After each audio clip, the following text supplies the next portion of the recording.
Rashtrawadi Congress party Sharadchandra Pawar अल्पसंख्याक विभागाची बुलढाणा जिल्हा आढावा व संवाद बैठक जळगाव जामोद येथील कृषी उत्पन्न बाजार समितीच्या सभागृहात उत्साहात संपन्न झाली. बैठकीच्या अध्यक्षस्थानी पक्षाचे बुलढाणा जिल्हाध्यक्ष प्रसन्नजीत दादा पाटील होते.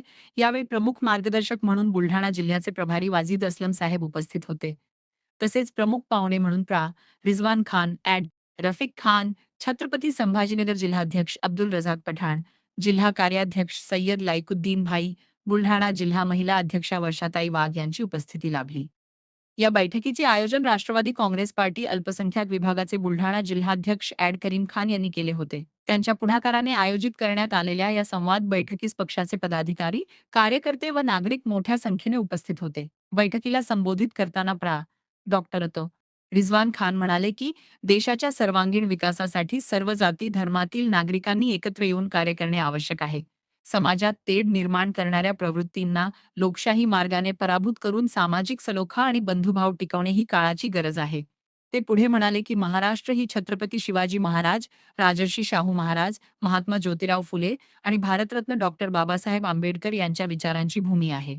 छत्रपती शिवाजी महाराजांनी सर्व जाती धर्मातील लोकांना सोबत घेऊन स्वराज्याची स्थापना केली आणि न्याय, समानता व सर्वसमावेशकतेची भूमिका जपली. त्यामुळे महाराष्ट्रातील जनता सामाजिक ऐक्य आणि शांततेच्या मूल्यांशी कायम बांधील राहील. यावेळी त्यांनी राष्ट्रवादी काँग्रेस पार्टीचे अध्यक्ष ज्येष्ठ नेते शरद पवार यांच्या कार्याचा उल्लेख करताना सांगितले की त्यांनी आपल्या दीर्घ राजकीय कारकिर्दीत सर्व समाज घटकांना न्याय देण्याचा प्रयत्न केला.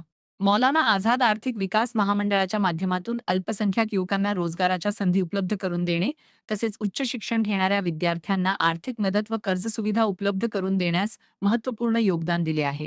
देशात जेव्हा जेव्हा अल्पसंख्याक समाजासमोर विविध आव्हाने निर्माण झाली, तेव्हा शरद पवार यांनी समाजाच्या हिताचे रक्षण करण्याची भूमिका घेतली असल्याचेही त्यांनी नमूद केले. तसेच राष्ट्रवादी काँग्रेस पार्टीच्या विचारांशी अधिकाधिक नागरिकांना जोडून पक्ष संघटना मजबूत करण्याचे आवाहन त्यांनी उपस्थितांना केले. कार्यक्रमाच्या शेवटी पक्ष संघटन बांधणी, आगामी राजकीय धोरणे आणि अल्पसंख्याक समाजाच्या विविध प्रश्नांवर सविस्तर चर्चा करण्यात आली. उपस्थित मान्यवरांनी आपल्या भाषणात पक्षाला बळकटी मिळण्यासाठी सर्वांना सोबत घेऊन पक्षाला ऊर्जा देण्याचे काम करू अशी ग्वाही दिली.